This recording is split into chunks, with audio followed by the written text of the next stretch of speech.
Descripción de algunas malformaciones congénitas. Las malformaciones congénitas son la segunda causa de muerte en menores de 5 años.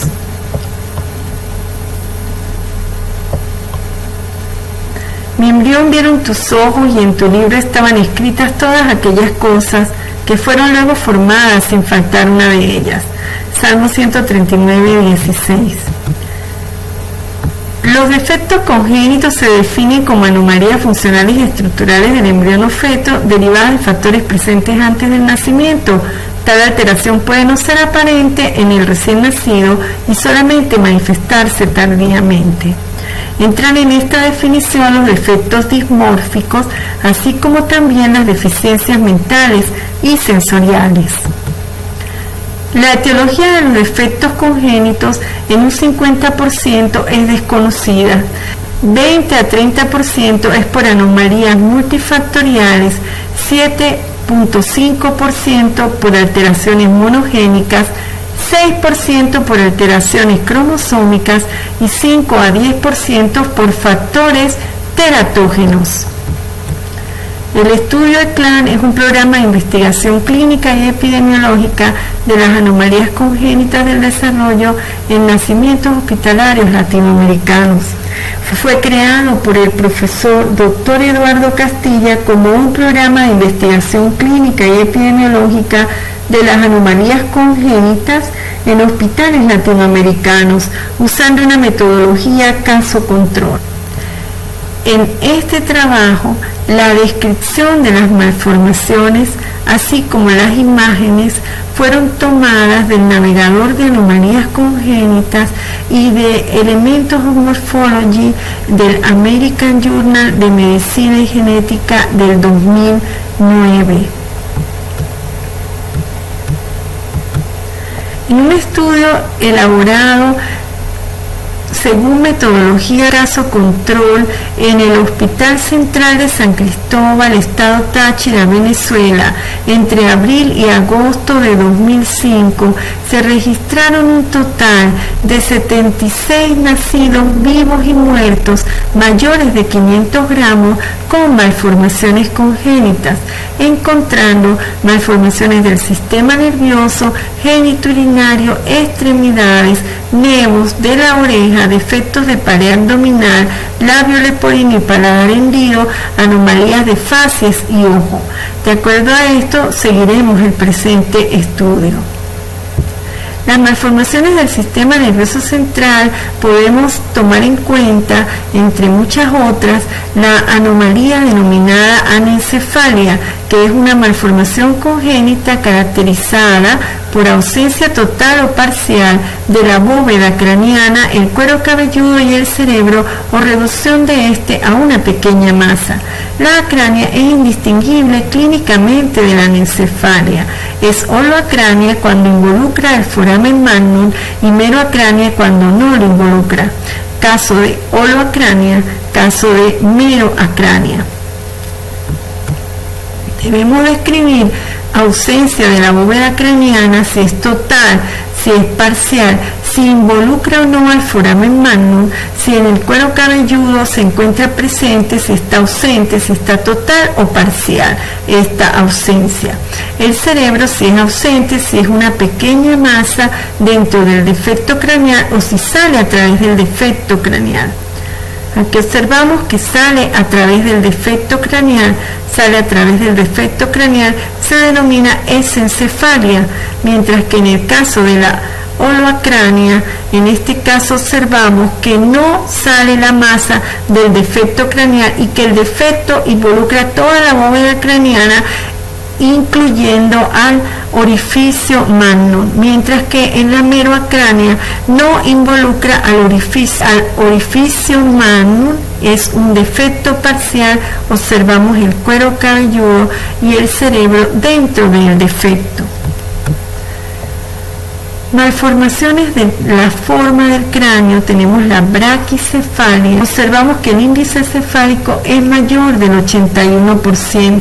Se observa que la parte posterior de la cabeza tiene una convexidad disminuida. Por el contrario, en la dolicocefalia el índice cefálico es menor al 76%, con un incremento del diámetro antero-posterior del cráneo con respecto al ancho del cráneo. La escafocefalia, la bóveda craneana, asemeja un barco con sus extremos anterior y posterior triangulares. El índice cefálico es la relación del ancho de la cabeza expresado como un porcentaje de la longitud de la cabeza. Para obtenerlo se debe medir el ancho de la cabeza desde los puntos más laterales de los huesos parietales y el largo de la misma entre la glabela y el punto más prominente del occipucio, y su valor normal es de 76 a 80.9%. La hidrocefalia es la dilatación de los ventrículos cerebrales con o sin macrocefalia. Se diagnostica por tomografía o por ultrasonido. La macrocefalia se debe medir la circunferencia cefálica occipito frontal con una cinta métrica de fibra de vidrio, pasándola por la parte más prominente de la frente o glabela hasta la parte más prominente del occipucio, y comparar la medida con la curva para edad y sexo. Si dicha medida es mayor al percentil 97, se trata de macrocefalia.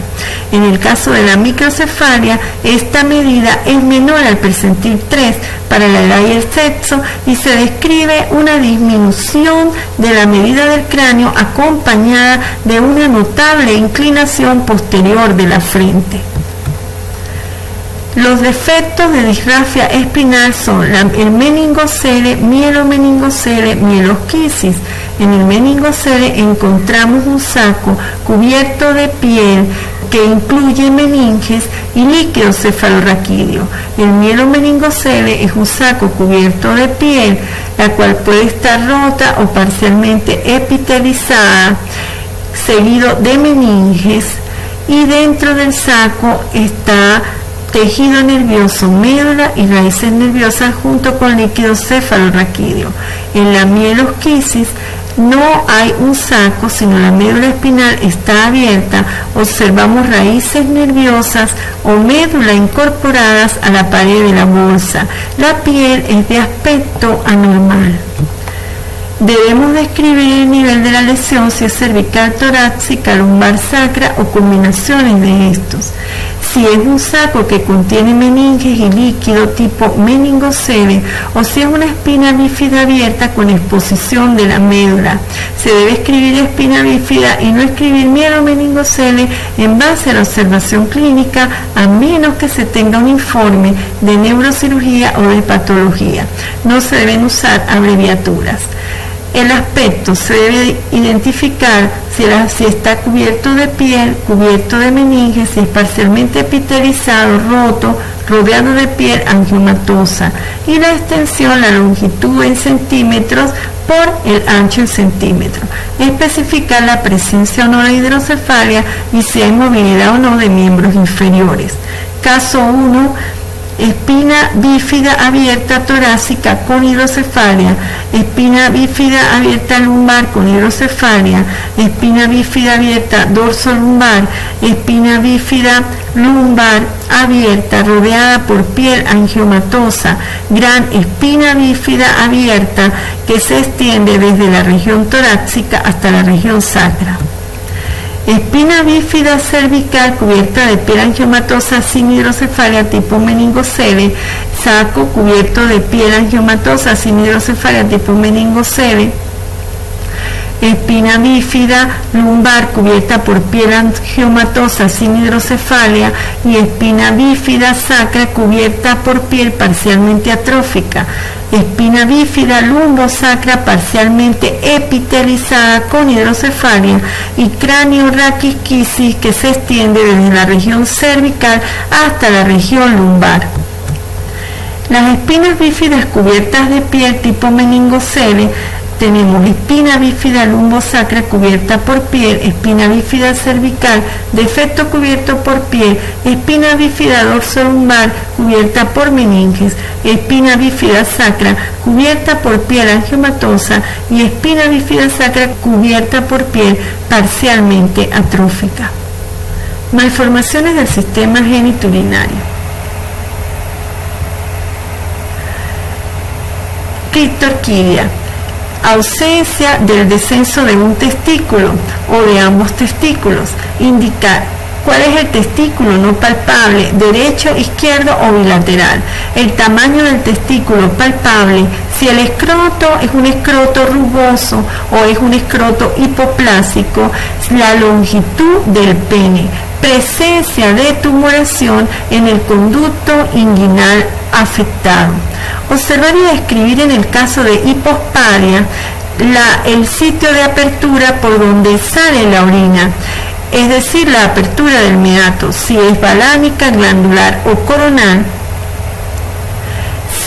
si es peniana, ya que peneanas son todas cuando involucra la cara ventral del pene, si es peno escrotal o con cuerda, como en este caso, o otras no especificadas.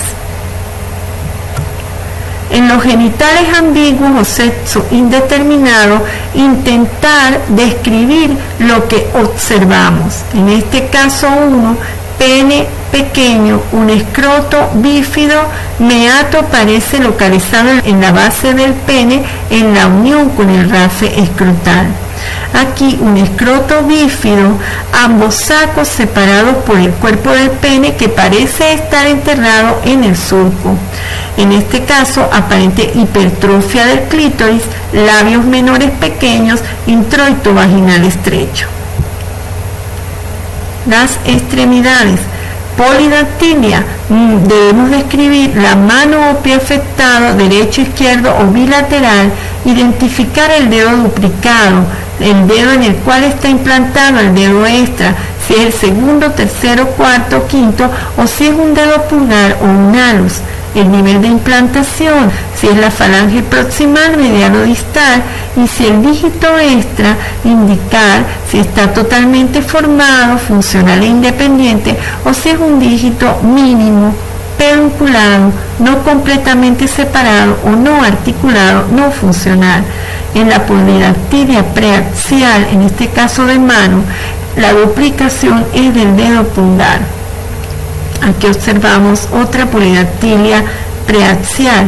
En la polidactilia postaxial, la duplicación es de los dedos 2, 3 al quinto. En el caso A, observamos que no hay distinción entre todos los dígitos, todos son dígitos funcionales, independientes, con todos sus elementos articulados, mientras que en el caso B, hay una duplicación evidente del quinto dedo, el cual no es un dedo funcional, no articulado y se inserta hacia la falange proximal del quinto dedo. En la polidactilia preaxial de pie se duplica ya sea el primero o el segundo dedo, es decir, el alus. Y debemos escribir los mismos términos. Aquí tenemos polidactilia preaxial de pie y polidactilia postaxial de pie cuando el dígito duplicado es un dígito que puede ser desde el tercero al quinto dígito. En este caso observamos la duplicación del quinto dígito. La clinodactilia se refiere a la curvatura lateral en el plano de la palma de uno de los dedos. Generalmente esta curvatura está restringida a las falanges, no incluye articulaciones. Se debe indicar la falange curvada, típicamente involucra a la falange media. El dedo de la mano o pie debe ser identificado, más frecuente es el quinto dedo de mano o pie, y al igual la dirección de la desviación, si es radial o si es cubital. El pliegue palmar único transverso, los pliegues palmares transversal, distal y proximal se fusionan en un solo pliegue palmar transversal. La sindactilia corresponde a dos o más dígitos fusionados. Se debe especificar los miembros afectados, mano y o pie, derecho, izquierdo, bilateral, los dígitos unidos, si es completa hasta la punta de los dedos o si es incompleta, que no llega a la punta de los dedos. Una unión incompleta entre el tercero y cuarto dígito de mano derecha, unión incompleta entre los dígitos 2, 3, dígitos 4 y 5 de mano derecha, unión incompleta entre los dígitos 2 y 3 de pie derecho, unión completa entre los dígitos 2, 3 de pie izquierdo. El talipes equinovaro o pie en malposición en equinismo para abajo y barismo para adentro no se corrige con reductibilidad activa como respuesta al reflejo plantar provocado. La falta de esta reductibilidad activa hace el diagnóstico. En una segunda etapa se toma la reductibilidad pasiva forzándola manualmente para completar la descripción. El talipes talovalgo es un pie en mal posición con dorsiflexión marcada y permanente, y al realizarse la reducción pasiva forzada se observa en el dorso del pie a la altura del tobillo un pterygion o cordón cutáneo tenso. Los nevos, debemos especificar la mácula o mancha, el número de ellas, el tamaño en milímetros, el color, si es rosada, si es eritematosa, si es rojo vinoso, si es marrón, si se hace más evidente con el llanto, si no se blanquea con la vitropresión. Los bordes, si son regulares, si son bien definidos, si tienen límites geográficos. La localización, se afecta la línea media occipital, la línea media frontal, interciliar, si afecta un segmento o es unilateral o en traje, y si existen lesiones satélites. Si la superficie es lisa, aplanada, si es arrugada, abollonada o nodular, si existe pelo en los melanocíticos. Las más comunes en el recién nacido son el nevoflameo neonatal, es una mácula vascular o malformación capilar mediofacial, es una mácula rosada, generalmente es única, se hace más evidente con el llanto y se blanquea con la vitropresión. En el caso del nevoflameo facial o mancha en vino de Oporto, generalmente es hemifacial, afecta un territorio de distribución de un nervio, como en el caso del quinto par, y no se blanquea con la vitropresión, tampoco se intensifica con el llanto. En los nevos melanocíticos son de color marrón, bordes bien definidos y pueden tener pelo en su interior. Pueden ser, como este caso, con una superficie rugosa, abollonada o nodular y con lesiones satélites más pequeños. Además, una distribución en traje. Las anomalías de la oreja. En el recién nacido, en la práctica clínica, todas las anomalías serán del oído externo y no se sabrá si afecta o no la audición hasta que no se le haga el estudio auditivo. La malformación se refiere a la falta de partes de la oreja y la deformidad cuando los relieves son normales pero están deformados. No se debe usar términos vagos como orejas displásicas. Debe conocerse la anatomía del pabellón auricular y especificar cuáles son las partes que faltan o están afectadas. El hélice tenemos que es una concha cartilaginosa que comienza por detrás de la entrada al conducto auditivo, forma la cruz del hélice, el cual asciende y rodea todo el pabellón auricular hasta finalizar en el lóbulo de donde emerge el antihélice el cual se divide en dos cruces, una llamada cruz inferior del antihélice y la cruz superior o posterior del antihélice, entre las cuales se encuentra la fosa triangular. Entre el hélice y el antihélice se encuentra la escafa. Asimismo, el hélice divide a la concha en dos partes, una superior llamada cimba y una inferior llamada cabo. Por delante del conducto auditivo externo se encuentra el trago, el cual es opuesto al antitrago y están ambos separados por una hendidura llamada incisura. El apéndice preauricular es una prominencia solo de piel o asociada a cartílago ubicada en varias posiciones con relación al pabellón auricular y se observa desde el nacimiento. Debe describirse tamaño en milímetros, número, localización retroauricular, auricular, preauricular o en la línea trago oral, si la consistencia es blanda o cartilaginosa, si la base es sésil o si la base es pediculada. La microtia corresponde a ausencia de partes del pabellón auricular con osina 13 al conducto auditivo externo. Va del grado 1 al grado 4. Se debe describir el tamaño del pabellón auricular, largo por ancho en milímetros y las partes visibles. Se reconocen todas las partes, es microtia 1. Se reconoce únicamente un cordón parecido al hélice, microtia 2. Piezas sueltas no identificables, microtia 3, ausencia de pabellón, microtia 4, cuando no se logra especificar, tipo no especificado. Otra malformación, la criptóptia, corresponde a la imaginación de la parte superior del pabellón auricular bajo un pliegue de piel temporal. Pabellón auricular y pliegue de piel temporal en el cual el pabellón se imagina. Este estudio lo realizaron Díaz Romero y colaboradores en niños hipotróficos, eutróficos y hipertróficos mexicanos para establecer mediciones antropométricas en los neonatos y encontraron que el largo del pabellón auricular fue en promedio en los niños eutróficos de 33 milímetros por un ancho de 22 milímetros. Para hablar de microtia debe ser el tamaño del pabellón auricular 3 desviaciones estándar menor al promedio para la edad y para el sexo en esa población. Otras alteraciones son las fositas auriculares y las fositas preauriculares, que son hoyuelos que se pueden localizar en el pabellón auricular en alguna de sus áreas o por delante del pabellón auricular.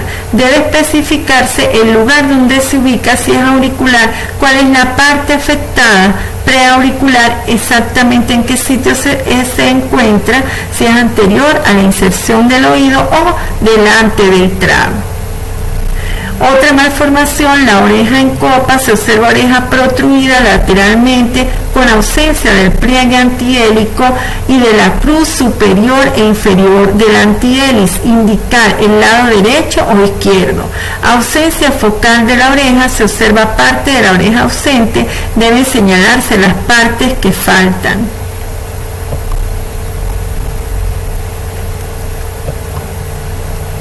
En los defectos de pared abdominal se debe indicar la ubicación del defecto, si es periumbilical o si es paraumbilical, y si es paraumbilical, si es derecha o izquierda.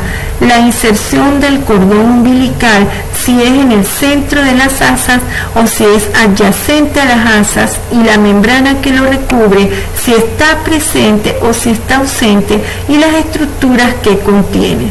En la gastrosquisis, el defecto es paraumbilical, generalmente derecho.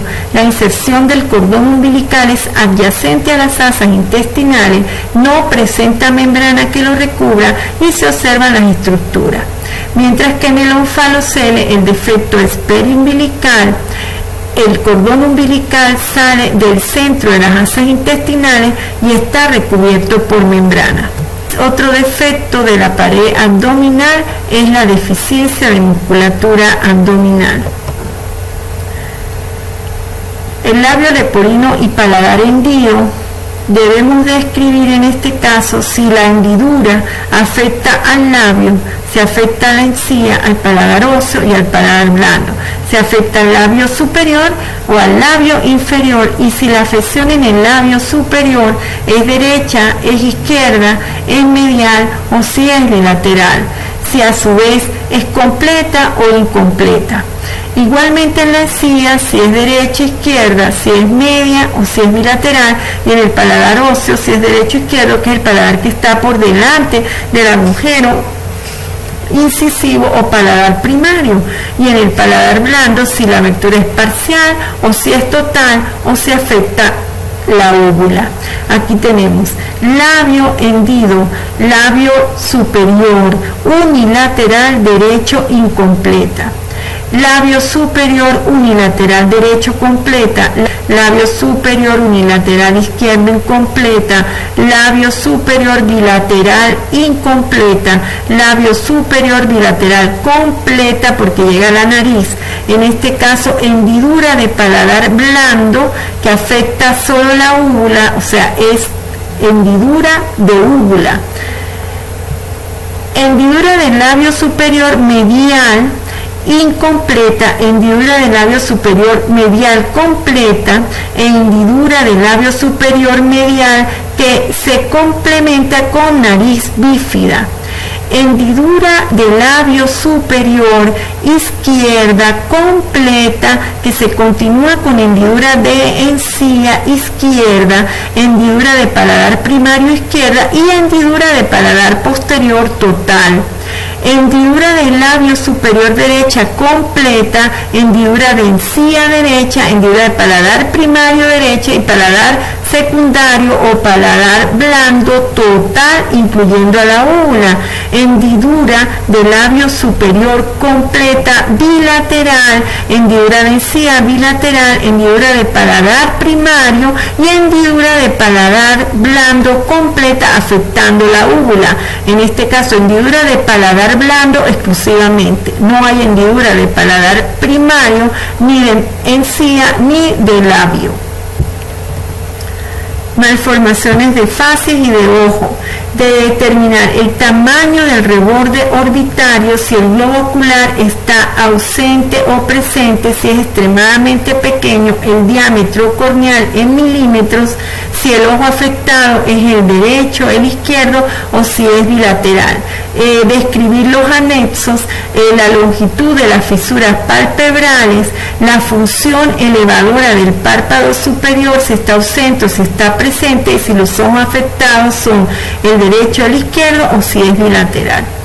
En la microftalmía los ojos son aparentemente ausentes o pequeños, el diámetro corneal es frecuentemente menor a 10 milímetros y el diámetro anterior o posterior del globo es menor que 20 milímetros. En la anoftalmía es el grado extremo de microftalmía, algunos anexos oculares pueden estar presentes, pero son difíciles de distinguir ambos defectos sin histología. Es importante la medición de las distancias intercantales, intercantal interna, intercantal externa y las distancias interpupilares, las distancias de las fisuras palpebrales, que es la distancia entre el canto interno y entre el canto externo del ojo.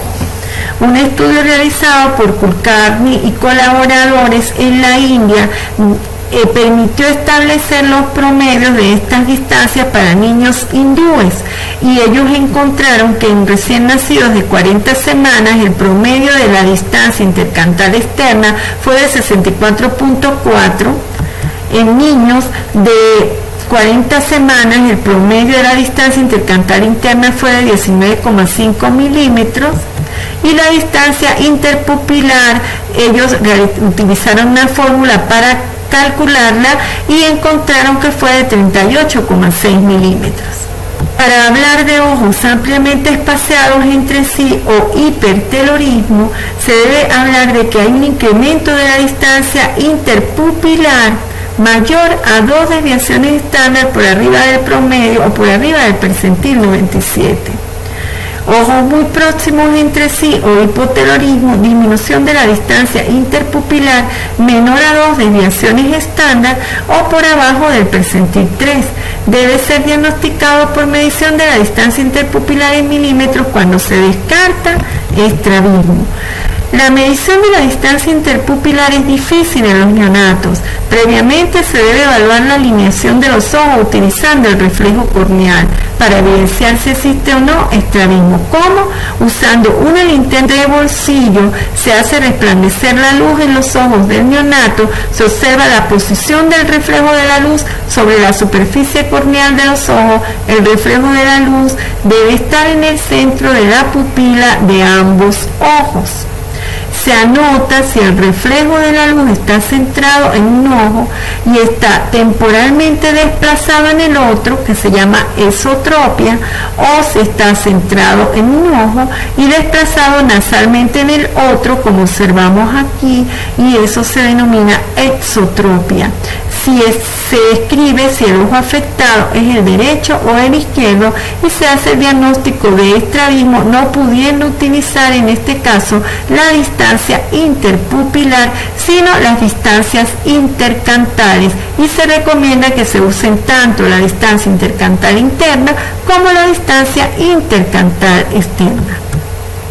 Otras malformaciones de los anexos oculares son el ablefaron cuando los párpados están ausentes, la blefarofimosis cuando las hendiduras palpebrales tienen una reducción fija en la distancia entre el párpado superior e inferior y las fisuras palpebrales son cortas.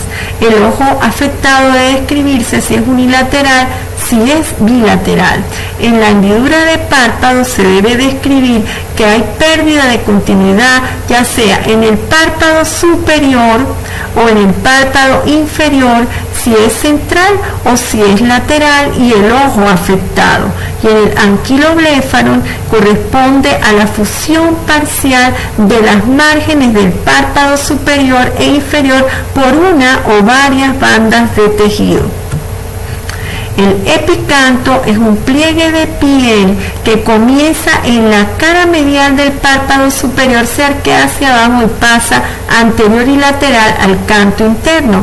La tricomegalia ciliar se refiere a la longitud de las pestañas superiores mayor a 10 milímetros. Se toma frecuentemente la medición en las pestañas más largas, que son las del centro del párpado superior. La sinofris corresponde a la unión de los bordes mediales de las cejas en la línea media de la cara. La exploración cuidadosa de los ojos en el neonato y en el lactante permite detectar alteraciones del tamaño ocular, del tamaño, forma y transparencia de la córnea, presencia de cataratas, aniridia, entre otras. Se explorará la presencia de leucocoria, que es la primera manifestación del retinoblastoma, el cristalino, catarata congénita. Se debe anotar si hay opacidad del cristalino y cuál es el ojo afectado, si es unilateral, si es derecha-izquierda o si es bilateral. La aniridia, el tamaño de la pupila, se debe describir si la pupila es una pupila dilatada grande sin respuesta a la luz, si presenta un nistagmus pendular u horizontal, y cuál es el ojo afectado, derecho, izquierdo o bilateral. En la córnea, la opacidad corneana se describe como una opacidad que no permite la visualización del iris ni la pupila, y se debe describir el ojo afectado, derecho, izquierdo o si es bilateral.